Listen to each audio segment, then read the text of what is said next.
Good morning दोस्तों, मेरा नाम Sandeep Kumar Reddy from engineers competitive training academy. आज मैं आप लोगों को एफकैट और ईकेटी एग्ज़ामिनेशन के बारे में और जो भी उसका सिलेबस है और साथ में उनका जो भी ड्यूटीज़ होते हैं उनके बारे में डिस्कस करने जा रहा हूं, जो कि काफ़ी इंपॉर्टेंट यूज़फुल वीडियो है। और आप लोग अपना, अगर आपको पसंद आए, आप अपना दोस्त को भी शेयर कर सकते हैं। चलिए, इनमें क्या क्या सवाल दिए गए हैं और क्या क्या इन्फॉर्मेशन दिया गया है हम देख लेते हैं।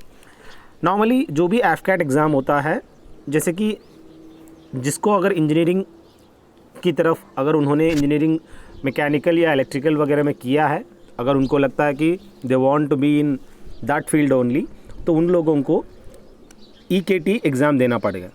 बाकी एफकैट तो सबको क्लियर करना ही है। जो कि एफकैट एग्ज़ामिनेशन अगर अटेंड करते हैं उनको फ्लाइंग, टेक्निकल, ग्राउंड ड्यूटी अलग अलग दिया जाएगा। जैसे फ्लाइंग में फाइटर्स होते हैं, ट्रांसपोर्टर्स टाइप के होते हैं, चॉपर्स होते हैं, अलग अलग किस्म के ये एयरक्राफ्ट्स है जिनको आप चलाना पड़ेगा। आपको एफकैट पास होना ज़रूरी है।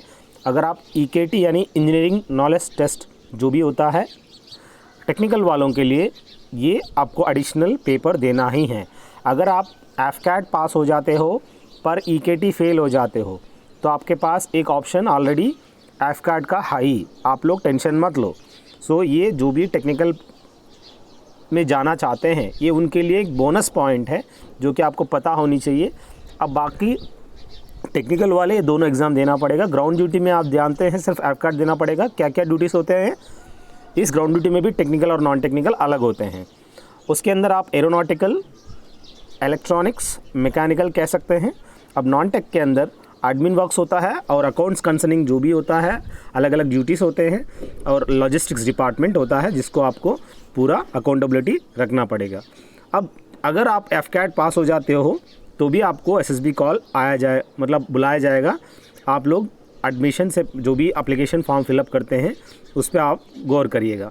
अब जैसे ग्राउंड ड्यूटी टेक्निकल के अंदर आप देखा जाए, जैसे कि ट्रेनिंग होता है, साथ में अलग अलग वो लोग यूनिट्स में डिप्लॉय करते हैं, मेंटेनेंस करना पड़ता है, सिग्नल्स भी होता है, एक टेक्निकल साइड है। जैसे कि एयर ट्रैफिक कंट्रोल होता है जहाँ पे एटीसी ऑफिसर्स होते हैं, वुमेन ऑफिसर्स आप मैक्सिमम देखने को मिलता है, जो कि कम्युनिकेट करते हैं डिफरेंट जो भी फ़्लाइट्स होते हैं इन बिटवीन एटीसीज़। और मिसाइल्स के बारे में, और फ्लाइट इंजीनियर्स होते हैं एयरफोर्स नेटवर्क का जो भी ये नेटवर्क है उसको हैंडलिंग करने के लिए, मैनेज करने के लिए। अब बात आता है फ्लाइंग ब्रांच ट्रेनिंग।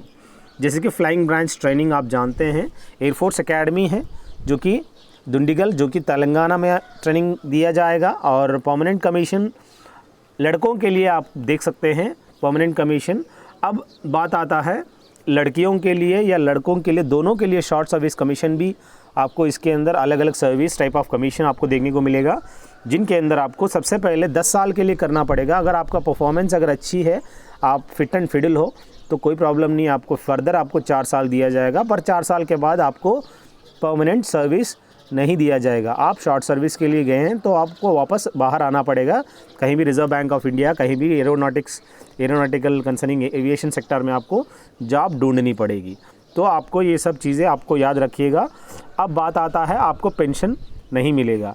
जैसे कि आपने 14 साल सर्विस किया है, पर परमानेंट वाले जो भी है उनको पेंशन मिलेगा, पर आपको नहीं। और नोटिफिकेशन देखिएगा, मिनिमम आपको 60% से ऊपर होनी चाहिए फिजिक्स और मैथमेटिक्स के अंदर। अगर आपने अपनी परसेंटेज की कमी है तो आप नहीं जा सकते हैं, ये आपके लिए बहुत ही बुरी बात है। अब अगर कोई भी इन्फॉर्मेशन आपको चाहिए, ऊपर दिया हुआ आई बटन या आप डिस्क्रिप्शन में जा सकते हैं, आपको काफ़ी अच्छी इन्फॉर्मेशन आपको मिल जाएगी। आप लोग प्लेलिस्ट में जा सकते हैं जिसके अंदर आपको 50 अलग अलग प्लेलिस्ट सेग्रीगेट किया हुआ है हर एग्ज़ाम के लिए। ये फ्री ऑफ कॉस्ट है, कुल मिला के 1200 वीडियो आपको देखने को मिलेगा इसके अंदर। आप अगर आपको तैयारी करनी है एफकैट की, सिलेबस वाइज आप तैयारी कर लीजिए। आपको इससे बढ़िया चैनल आपको कहीं नहीं मिलेगा, क्योंकि आपको इसके अंदर कन्फ्यूजन नहीं रहेगा। जो भी दिया गया है हर एग्ज़ाम के लिए आपको सवाल आपको मिल जाएंगे, अलग अलग सब्जेक्ट वाइज, टॉपिक वाइज आप स्ट्रैटेजी बना के पढ़ सकते हैं। अब बात आता है ब्रांच किस हिसाब से डिवाइड किया गया है। जैसे कि फ्लाइंग एसएससी पायलट होते हैं, शॉर्ट सर्विस कमीशन पायलट जानते हैं आप। और टेक्निकल ब्रांच के अंदर आप एई देख सकते हैं, एल यानी इलेक्ट्रॉनिक्स होता है, और CS कंप्यूटर साइंस भी होता है, और कम्युनिकेशन, टेलीकम्युनिकेशन और इंस्ट्रूमेंटेशन अलग अलग इसके अंदर आपको देखने को मिलेगा। AEM यानी मैकेनिकल, जैसे कि aeronautical, production, repair and maintenance, अलग अलग चीज़ें इसके अंदर होता है। अब बात आता है ग्राउंड ड्यूटी, जैसे कि मैंने बताया था अकाउंट्स, जैसे कि बजटिंग, ऑडिटिंग ऑफ एक्सपेंडिचर जो भी होता है, परमानेंट टेम्परेरी क्लेम्स जो भी होता है, जिसको आपको CDA यानी कंट्रोलर ऑफ डिफेंस अकाउंट्स को भेजना होता है, इंडिविजुअल हो या ऑर्गेनाइजेशन के कंसर्निंग, और डिफेंस एक्सपेंडिचर्स जो भी होते हैं उनको भी आपको स्लैब बना के बजटरी भेजना पड़ेगा। एडमिनिस्ट्रेशन डिपार्टमेंट आप जानते हैं, वर्क्स होता है, ATC एयर ट्रैफिक कंट्रोलर होता है, फूड एंड कंसर्निंग होता है, जैसे कि एडमिनिस्ट्रेशन एंड स्पेशल ड्यूटीज़ आप देख सकते हो यहाँ पे अलग अलग ड्यूटीज़ आपको नॉमिनेट किया जाएगा, आपको मॉनिटर करनी पड़ेगी हर जगह। अब लॉजिस्टिक्स डिपार्टमेंट में मैनेजमेंट ऑफ एयरफोर्स रिसोर्सेज जो भी होते हैं उनको मैनेज करना पड़ता है, और फ्यूल वगैरह सप्लाई आपको एडेक्वेट रखना पड़ता है, स्टॉक रखना पड़ता है। Spares and kitting and clothing भी आपको करवाना पड़ेगा सबको, क्योंकि आपको अकाउंटेबिलिटी रखना पड़ेगा। अब एक और चौथा जो है आप लॉ डिपार्टमेंट देख सकते हैं, जो कि आप पता है लॉ हर जगह कोर्ट मार्शल वगैरह होता रहता है, तो आप लोगों को ये लॉ डिपार्टमेंट काफ़ी इन्फॉर्मेटिव रहेगा। अब बात आता है एग्ज़ामिनेशन पैटर्न की, जैसे कि आप जानते हैं 2 घंटे के एग्ज़ामिनेशन जो भी था टाइमिंग, और 100 सवाल होते हैं, एक सवाल का 3 मार्क होता है, आपको कुल मिला के 300 मार्क होते हैं। आपको अगर कोई भी गलत करते हो 1 मार्क माइनस हो जाता है, जो कि आपको बहुत ही इम्पॉर्टेंट है। अरिथमेटिक आप जानते हैं, उसके अंदर mathematics, simple speed, time, distance, time and work, percentage, profit and loss, ये सब चीज़ें आपको इस बेस पे बोट एंड स्ट्रीम वगैरह दिया जाता है। बहुत ही आसान तरीके के मैथमेटिक्स होता है, और रीजनिंग तो वो भी आसान है। अगर आप किसी भी अगर 12th स्टैंडर्ड में अगर कंबाइंड हायर सेकेंडरी लेवल या कंबाइंड ग्रेजुएट लेवल की अगर तैयारी कर रहे हैं तो आपके लिए ये बहुत ही आसान है। अब अंग्रेज़ी जो है इसमें बहुत ही मॉडरेट लेवल के होते हैं, ज़्यादा टफ नहीं होते हैं, और बहुत ही आसान भी होते हैं। अब बाकी जनरल अवेयरनेस तो आप जानते हैं, करंट अफेयर्स कम ही पूछा जाता है, बाकी जितने भी पूछा जाएंगे अलग अलग GK और फिज़िक्स और जो भी कुछ सवाल है उसमें पूछा जाएगा। तो ये है एक स्लैब। आप लोग जैसे कि EKT, जैसे कि मैंने बताया था इंजीनियरिंग एंड नॉलेज टेस्ट जो भी दिया जाता है, इसके अंदर जनरल इंजीनियरिंग, मैथ्स, फिजिक्स और ड्राइंग कंसर्निंग कुछ सवाल पूछेंगे, कोर इंजीनियरिंग होगा, अलाइड इंजीनियरिंग होगा। अब बात आता है आप लोगों को जो भी गुड अटेम्प्ट है उसको आपको 50 में आपको 25 अटेम्प्ट करना ही है। अब इसमें मार्क्स जो भी है 50 × 3 यानी 150 के मार्क्स होते हैं, इनमें भी 1/3 नेगेटिव होता है, और आप लोग अपना अपना सब्जेक्ट के हिसाब से टॉपिक वाइज प्रिपेयर कर लीजिए। अलग अलग टॉपिक से आपसे पूछा जाएगा, एक ही टॉपिक से नहीं आएगा।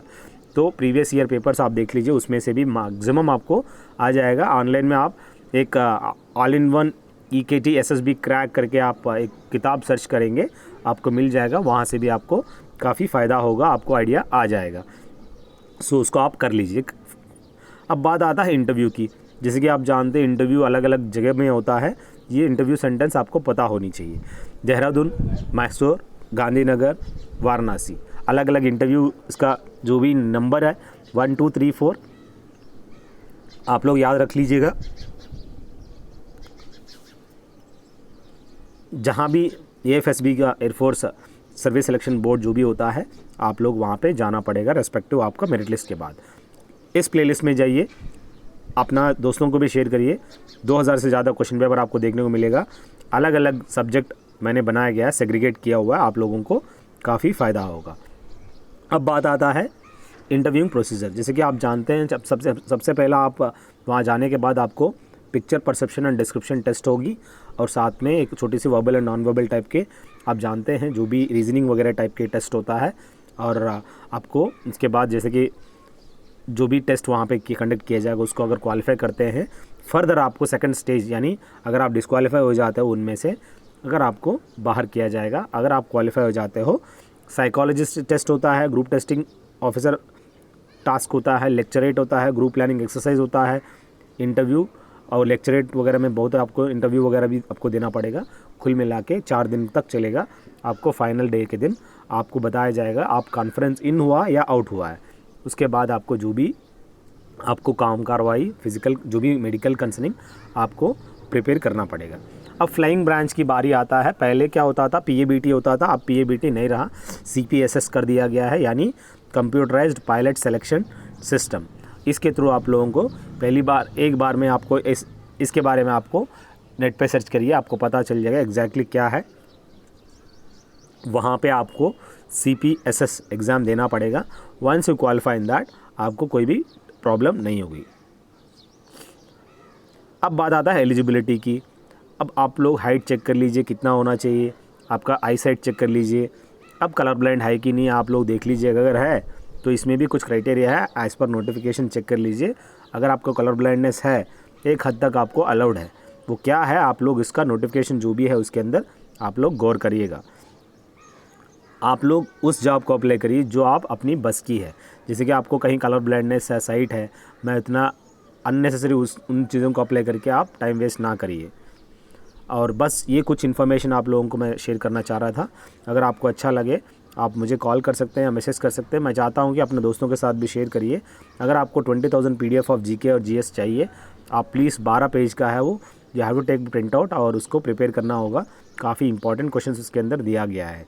सो थैंक यू दोस्तों। अगर अच्छा लगे तो आप अपने दोस्तों को भी शेयर करिए, और इस वीडियो में जो भी इस यूट्यूब के अंदर दिया गया है प्लेलिस्ट के अंदर सब कुछ आप देखने की कोशिश करिए। Thank you, have a good day, have a great life.